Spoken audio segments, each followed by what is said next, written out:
내려놓음 책의 저자인 이용규 선교사님은 하나님의 부르심에 따라 미래가 보장되는 모든 것을 내려놓고 척박한 몽골 땅에서 8년을 묵묵히 사역했습니다.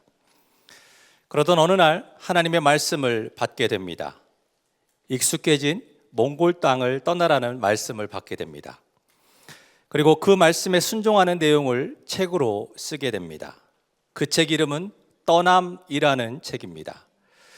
책의 서문에 보면 하나님이 말씀하신 떠남이라는 단어를 생각하며 선교사님이 묵상한 내용이 있습니다. 그중 일부 내용을 이 시간 여러분과 함께 나누고자 합니다. 떠남은 현실 도피 내지는 책임 회피하는 다른 것입니다. 우리의 옛삶, 익숙해진 세계관, 오랜 시간 젖어온 가치관, 구습과 옛 태도로부터 떨어져 나오는 것입니다. 물리적인 환경의 변화와 새로운 환경 속으로의 유입은 과거의 나를 좀 더 객관적으로 볼 수 있는 기회를 제공해 줍니다. 단, 우리가 깨어있지 않으면 새로운 환경에 있더라도 우리는 예전의 자아와 습성에 더 구속되고 붙들릴 수가 있습니다. 우리를 변화시키고자 하는 하나님의 열심은 우리를 새로운 영적, 사회적 환경 속으로 인도해 갑니다. 그러기 위해서 하나님께서는 어떤 영역에서 떠나도록 우리를 초청하십니다. 우리가 신뢰함으로 그분의 인도하심을 따라 새로운 여행을 출발한다면 우리는 변화를 경험하며 그분과 더 깊이 연합하는 과정을 시작하게 될 것입니다. 오늘 우리가 읽었던 본문에서도 하나님은 한 인물을 새로운 환경 속으로 떠나게 하시는 것을 볼 수 있습니다. 우리가 읽었던 본문 1절 다시 한번 함께 읽으면 좋겠습니다. 1절 말씀 함께 읽겠습니다. 시작. 여호와께서 아브라함에게 이르시되 너는 너의 고향과 친척과 아버지의 집을 떠나 내가 내게 보여줄 땅으로 가라. 아멘. 하나님은 아브라함에게 새로운 환경으로 떠나라 명령하셨습니다. 어디로부터 떠나라고 말씀하고 있습니까? 본문 1절 말씀에 근거하면 고향, 친척, 아버지의 집으로부터 떠나라고 명령하셨습니다. 여러분은 여행을 떠나보신 적이 있으시죠? 그럼 여행을 떠날 때 무슨 준비를 많이 하십니까? 사람마다 다르겠지만 보통 며칠 여행을 가는 것도 많은 준비와 시간 그리고 결단이 필요합니다. 그런데 자신이 태어나서 이제까지 살았던 고향, 나와 늘 마주치며 지냈던 친척, 자신의 삶의 버팀목이자 둥지 같았던 아버지의 집을 뒤로하고 떠나기 위해서 얼마나 많은 준비, 얼마나 많은 시간 그리고 결단이 필요했을까요? 사실 아브람 당시의 사회는 반유목적인 부족 사회였습니다. 그래서 외부의 공격과 불이익에서 자신을 보호해주는 부족의 연대감은 생존에 있어서 필수 조건이었습니다. 따라서 아브라함에게 고향과 친척 그리고 아버지의 집을 떠나라는 명령은 그냥 단순한 명령이 아니었습니다. 그것은 아브라함이 지금까지 의지하고 모든 혈연과 지연 그리고 자신의 방패막이가 되어주었던 지리적 사회적 배경을 버리고 새롭게 출발하라는 명령이었던 것입니다. 무엇보다 여러분께서 발견하셨는지는 모르겠지만 함께 읽었던 본문 1절에서는 하나님은 아브라함에게 떠나라고 명령하신 목적지에 대해서 명확하게 말씀하지 않으셨습니다. 1절에서는 뭐라고 말씀하고 있습니까? 내가 내게 보여줄 땅이라고 말씀하고 있습니다. 내가 내게 보여준 땅도 아니고 보여줄 땅이라고 말씀하고 있습니다. 아브라함은 하나님의 이러한 명령에 어떻게 반응했습니까? 그는 순종했습니다. 그렇다면 아브라함이 이러한 명령에 순종할 수 있었던 이유는 무엇일까요? 그것은 아브라함에게는 확신이 있었습니다. 하나님이 역사의 주관자라는 확신, 하나님의 신실하심을 그는 확신했기 때문에 하나님의 명령에 담대하게 순종할 수 있었던 것입니다. 그리고 그는 나중에 하나님께서 약속하신 축복을 누릴 수 있게 된 것입니다. 그렇다면 저는 오늘 본문 말씀을 통해 그가 하나님의 명령에 담대한 순종의 모습으로 나아갈 수 있었던 이유, 즉 확신의 내용을 좀 더 여러분과 함께 살펴보고 은혜를 나누기를 원합니다. 첫 번째로 아브라함이 하나님의 명령에 담대한 순종의 모습으로 나아갈 수 있었던 이유는 하나님이 먼저 사람을 부르셨기 때문입니다. 하나님이 먼저 사람을 부르셨습니다. 본문 1절 상반절의 말씀 제가 읽겠습니다. 여호와께서 아브라함에게 이르시되, 방금 읽은 말씀을 보면 아브라함이 먼저 하나님을 찾아 부른 것이 아닌 것을 알 수 있습니다. 그게 아니라 하나님이 먼저 아브라함을 부르셨다라고 말씀하고 있습니다. 여러분, 하나님은 아브라함만 먼저 부르셨을까요? 아닙니다. 하나님은 아담이 죄를 짓고 숨어 있을 때에도 먼저 찾아오셔서 그를 불러주셨습니다. 노아에게도, 모세에게도, 다윗에게도, 선지자들에게도 이처럼 하나님은 그들을 찾아가셔서 부르시고 말씀하셨습니다. 방금 말씀드린 성경의 인물들은 여러분들도 아시다시피 구약에 속한 인물들입니다. 그럼 신약에서는 어떨까요? 신약에서 예수님의 제자들도 마찬가지입니다. 예수님이 먼저 그들을 찾아가시고 불러주셨습니다. 그렇다면 우리는 어떨까요? 저와 여러분은 어떨까요?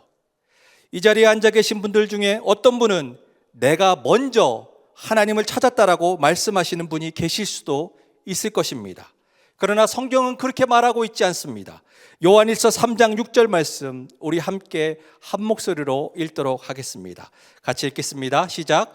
그 안에 거하는 자마다 범죄하지 아니하나니 범죄하는 자마다 그를 보지도 못하였고 그를 알지도 못하였느니라. 아멘. 방금 함께 읽은 말씀을 보면 주님 안에 거하지 않으면 하나님을 보지도 못하고 알지도 못한다라고 말씀하고 있습니다. 아니, 우리는 주님의 자녀가 되기 이전에 죄인이었기 때문에 하나님 앞에 설 수조차 없었던, 하나님의 이름을 부를래야 부를 수조차 없었던 존재였습니다. 그런데 하나님께서 우리를 먼저 부르시고 말씀하신 것입니다. 그리고 그 부르심에 응답한 분들이 이 자리에 앉아 계신 저와 여러분인 것입니다. 사랑하는 지구촌교회 성도 여러분, 하나님이 먼저 우리를 부르신 것이, 그것이 우리를 향하신 하나님의 사랑인 것을 기억하시길 바랍니다. 그리고 사랑의 은혜를 입은 자로서 그 사랑에 합당한 믿음의 발걸음으로 이제까지 나아왔던 것처럼 계속해서 동일한 모습으로 나아가는 믿음의 여정 되시기를 주님의 이름으로 부탁드립니다. 두 번째로 하나님의 명령에 담대한 순종의 모습으로 나아갈 수 있었던 이유는 무엇일까요? 그것은 하나님의 부르심은 복을 주시기 위함임을 알기 때문인 것입니다. 하나님의 부르심은 복을 주시기 위함임을 알기 때문인 것입니다. 본문 2절의 말씀을 우리 새 한글 성경으로 함께 읽으면 좋겠습니다. 같이 2절 말씀 새 한글 성경으로 함께 읽도록 하겠습니다. 읽겠습니다. 시작. 너를 큰 민족으로 만들고 너에게 복을 내려 너의 이름을 떨치게 해주마. 그러니 너는 복이 되어라. 아멘. 방금 읽은 2절 말씀을 보면 하나님께서는 아브라함에게 지시할 땅으로 가라 명령을 하시고, 그리고 그가 순종했을 때 세 가지 축복을 약속하셨습니다. 첫 번째 축복은 무엇일까요? 그것은 내가 너를 큰 민족으로 만들겠다라고 약속하셨습니다. 하나님께서는 아브라함의 나이 몇 세에 그를 부르셨나요? 75세에 그를 부르셨습니다. 아브라함에게는 자녀가 없었습니다. 아들이 없었습니다. 그런데 하나님께서는 아브라함에게 큰 민족으로 만들겠다라고 약속하셨습니다. 하지만 여러분, 이 약속을 들었을 때 여러분들은 어떤 생각이 드십니까? 이 약속은 사람의 상식으로는 이루어지기 어려운 약속이 되지 않을까라는 생각을 갖게 됩니다. 왜냐하면 75세에 바로 자녀를 갖는 것도 아니라 75세 이후에 자녀를 갖고 큰 민족을 이루겠다라고 약속하신 것인데, 어째 보면 자녀를 생산하기보다 자녀를 갖기에는 그 확률이 더욱더 멀어져가는 상황 가운데 주님은 그 약속을 하신 것입니다. 그러나 아브라함은 어땠습니까? 그러나 아브라함은 하나님의 그러한 약속에 믿음으로 순종함으로 하나님께서 약속을 이루시는 놀라운 복을 받게 된 것입니다. 두 번째로, 하나님이 부르심 가운데 순종했을 때 주께서 허락하신 축복은 무엇일까요? 그것은 너의 이름을 떨치게 해주겠다라고 말씀하신 것을 볼 수 있습니다. 하나님 말씀에 순종한 아브라함은 나중에 아브라함이 됩니다. 그 이름의 뜻이 무엇입니까? 그 이름의 뜻은 열국의 압이라는 뜻을 갖고 있습니다. 그렇습니다. 우리는 믿음의 조상이라는 말을 듣게 되면, 질문을 듣게 되면 누가 떠오를까요? 아브라함이 떠오릅니다. 믿음의 조상이라는 이야기를 들을 때마다 아브라함이라는 단어가 떠오르게 됩니다. 지금도 이스라엘 사람들은 자신들이 아브라함의 후손이라고 말을 합니다. 그리고 그 외에 중동 국가들 여러 민족이 아브라함을 조상으로 섬기고 있습니다. 그렇습니다. 아브라함의 이름이 창대하게 된 것을 볼 수 있습니다. 아브라함은 순종의 믿음을 통하여 위대한 이름을 남기게 된 것입니다. 세 번째로, 하나님의 부르심 가운데 순종했을 때 허락하신 축복은 무엇일까요? 하나님께서는 복이 되라고 말씀하셨습니다. 복이 되라고 하셨습니다. 무슨 말씀일까요? 무슨 말이냐 하면, 아브라함 자신도 하늘의 신령한 복, 땅의 기름진 복을 받게 될 것이며, 아브라함을 통해서 다른 사람들도 복을 얻게 된다라는 말씀인 것입니다. 그렇습니다. 아브라함의 삶은 그 자체가 하나의 복이었던 것입니다. 그리고 그는 이에 힘입어서 다른 사람들에게도 복을 주는 삶을 살았던 것입니다. 이는 아브라함만이 누렸던 복이 되어서는 안 될 것입니다. 아브라함의 영적 후손인 우리 모두도 추구해야 할 삶의 모범인 것을 우리는 기억해야 될 것입니다. 사랑하는 지구촌 교회 성도 여러분, 오늘도 하나님께서는 믿음 가운데에 순종의 길을 걸어가는 사람들에게 축복을 허락하심을 믿으시길 바랍니다. 바라기는 예수 그리스도 십자가 은혜를 깨달았다면 날마다 하나님께 감사하며 주의 자녀가 누려야 할 축복을 경험하시는 삶의 여정이 여러분 모두의 여정이 되시기를 주님의 이름으로 부탁드립니다. 세 번째로, 하나님의 명령에 담대한 순종의 모습으로 나아갈 수 있었던 이유는 무엇일까요? 그것은 하나님의 말씀에 대한 절대적인 믿음이 있기 때문입니다. 하나님 말씀에 대한 절대적인 믿음이 있기 때문입니다. 본문 4절 상반절의 말씀을 제가 읽겠습니다. 4절 상반절의 말씀입니다. 이에 아브라함이 여호와의 말씀을 따라갔고. 아멘. 오늘 우리가 읽었던 본문 1절에서는 아브라함을 향한 여호와 하나님의 명령은 가라였습니다. 그리고 그 명령에 대한 아브라함의 반응과 행동이 방금 읽은 4절 상반절의 말씀인 것입니다. 그래서 1절 마지막 명령 부분과 4절 상반절 말씀을 이어서 붙여보면 이런 말씀으로 우리가 읽을 수 있을 것입니다. 우리 함께 읽으면 좋겠습니다. 같이 읽겠습니다. 시작. 가라. 그러자 아브라함이 여호와께서 그에게 말씀하신 것처럼 갔다. 아멘. 그렇습니다. 아브라함은 하나님의 명령에 어떠한 의심이나 질문을 하지 않았습니다. 아니, 그는 하나님의 말씀하신 것만을 판단의 기준으로 삼았던 것입니다. 사실 아브라함이 본토 친척 아비 집을 떠나는 결단을 내리는 과정 가운데에 인간적인 측면에서 고려해야 할 상황이 많았던 것을 우리가 볼 수 있습니다. 왜냐하면 가나안으로 가는 길은 그냥 잠깐 동안 다녀오는 일이 아니라 생활 기반 전체를 완전히 옮기는 일이었기 때문입니다. 우리가 읽었던 4절 말씀을 다시금 생각을 해보면 하란을 떠날 때에 아브라함의 나이가 75세라고 우리가 읽었습니다. 여러분, 75세에 무언가 새로운 여정을 떠나는 것이 쉬울까요? 아닙니다. 그 나이는 무언가 새로운 여정을 떠나기보다 안정을 취해야 될 나이라는 생각을 우리는 갖고 있습니다. 그러나 아브라함은 어땠습니까? 그러나 그는 미지의 땅을 향해 나아갔습니다. 또한 6절 말씀을 생각해 보십시오. 6절 하반절의 말씀을 보면 그때에 가나안 사람이 그 땅에 거주하였더라 라고 말씀하고 있습니다. 무슨 말씀이냐 하면 하나님이 아브라함에게 말씀하신 그 땅에는 이미 정착해 있는 원주민이 있었다라는 말입니다. 그러기에 아브라함이 그 땅에 정착하는 것은 쉽지 않았을 것입니다. 왜냐하면 가나안 원주민들이 아브라함과 그와 함께한 자들을 경계하고 주시하고 있을 것이기에 쉽지 않은 상황이 그들 가운데 펼쳐질 것을 예상할 수 있었을 것입니다. 방금 말씀드린 두 가지 일 외에 인간적으로 고려할 일들이 얼마나 많았을까요? 사실 가족들의 마음은 우리가 알지 못합니다. 하지만 상상을 해보면 가족들이 아브라함을 바라보며 만류하고 염려했을 모습이 그려지지 않으십니까? 그러나 이러한 어려움 가운데 빠질 수 있는 여러 상황들은 믿음의 사람 아브라함의 발걸음을 막지 못했습니다. 왜 그랬을까요? 아브라함에게 있어서 그의 판단의 기준은 하나님의 말씀이었기 때문입니다.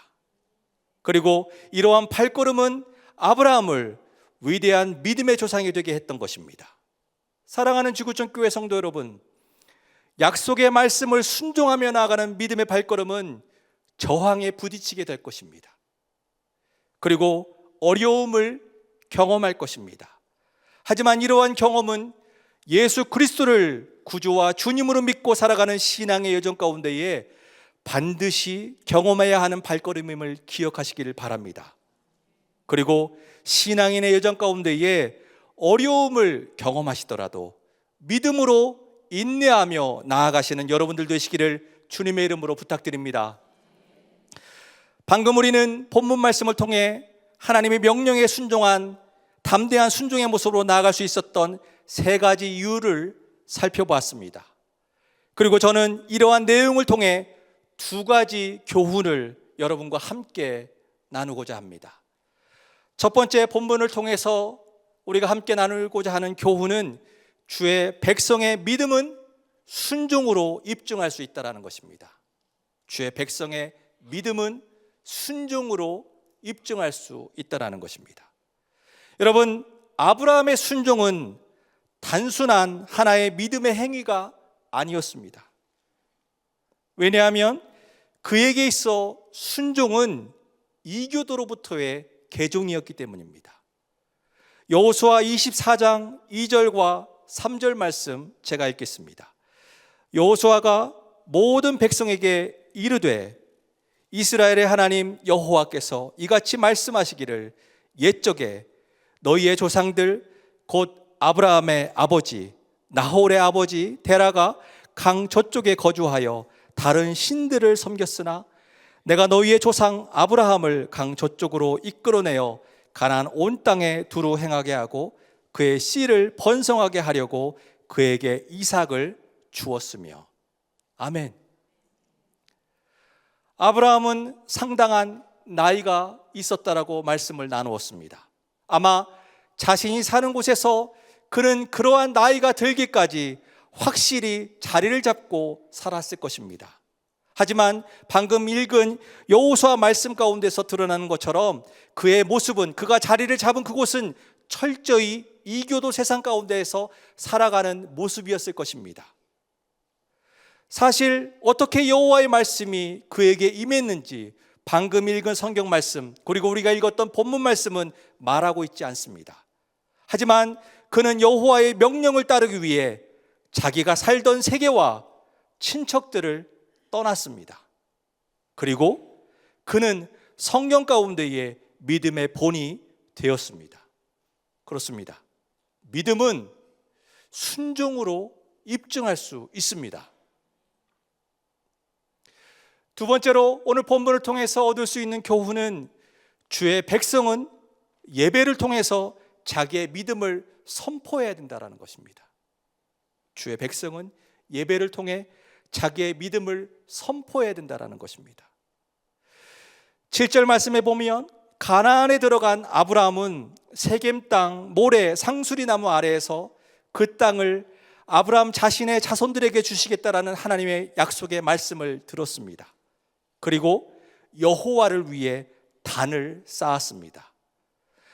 아브라함이 여호와께 단을 쌓았다는 행위는 무슨 의미일까요? 그것은 예배를 드렸다는 것입니다. 다시 말해서 하나님께서 자신에게 약속하신 말씀을 굳게 믿으며 감사의 예배를 드린 것입니다. 시편 95편 6절 7절 말씀을 새 한글 성경으로 우리 함께 읽으면 좋겠습니다. 우리 함께 한 목소리로 읽도록 하겠습니다. 시작. 오세요, 우리 엎드려 예배합시다. 무릎 꿇읍시다. 우리를 만드신 여호와 앞에, 여호와는 우리 하나님이시니까요. 우리는 여호와의 목장의 백성이고 여호와의 손의 양떼니까요. 오늘이라도 여호와의 목소리를 여러분이 듣는다면, 아멘. 오세요, 우리 엎드려 예배합시다. 무릎 꿇읍시다. 우리를 만드신 여호와 앞에, 여호와는 우리 하나님이시니까요. 우리는 여호와의 목장의 백성이고 여호와의 손의 양떼니까요. 오늘이라도 여호와의 목소리를 여러분이 듣는다면. 그렇습니다. 예배는 하나님께 감사와 찬송과 기도를 드리는 행위인 것입니다. 무엇보다 창조주 하나님과 피조물인 사람이 나누는 교제의 순간인 것을 우리는 기억해야 될 것입니다. 사람이 하나님으로부터 은혜를 전달받는 통로인 것을 우리는 기억해야 될 것입니다. 그러므로 주의 백성들에게 있어서 하나님을 예배하는 일은 자신의 믿음을 선포하는 일이며 그 어떤 것보다 소중하고 귀한 일인 것입니다. 말씀을 정리하고자 합니다. 이제 말씀을 정리하고자 합니다. 저는 설교의 서두에서 이용규 선교사님의 책 떠남의 일부 내용을 나누었습니다. 그 내용을 나눈 것처럼 하나님은 아브라함처럼 저와 여러분을 부르셔서 우리의 삶의 터전을 뒤로 하고 떠나라 명령하셨습니다. 그곳은 새로운 영적, 사회적 환경으로 이루어진 곳입니다. 그 여정 가운데 우리는 이제까지 많은 것을 경험했고 또한 앞으로 많은 것을 경험할 것입니다. 때로는 영적 승리를 경험할 때도 있을 것입니다. 하지만 때로는 우리의 자아가, 우리의 옛 습관이 우리를 구속하고 있어서, 우리를 여전히 붙들고 있어서 하나님의 명령에 온전히 순종하지 않는 상황도 경험할 수 있을 것입니다. 하지만 여러분, 그때마다 기억하시기를 바랍니다. 믿음의 여정 가운데에 하나님은 계속해서 우리를 빚어오셨습니다.